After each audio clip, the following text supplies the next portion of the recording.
imyaka 10 irarumanye inzamba itanguye gusamirana.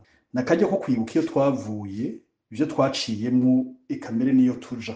Twibukanye ko inzamba yatanguye neza na neza inyuma hafi y'amezi 2 amaradiyo RPA, Isanganiro, Bonesha na televiziyo Renaissance bisambuwe bigaturirwa n'ubutegetsi bwa Nkurunziza.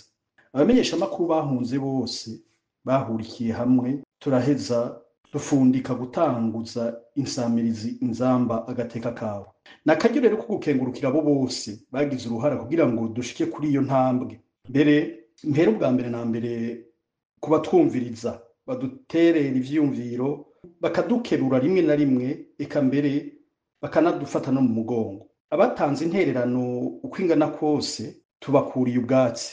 Imyaka 10 kandi nakaryo ko gukengurukira no gutera intege abamenyesha makuru bose, mpereye kubo twatanguranye eka n'abandi bose bagiye baradusanga ku kivi. Ingorane ntizibuze, kanatsinda ni nazo zatumye inzamba ivuka, ariko n'umuti ntubuze.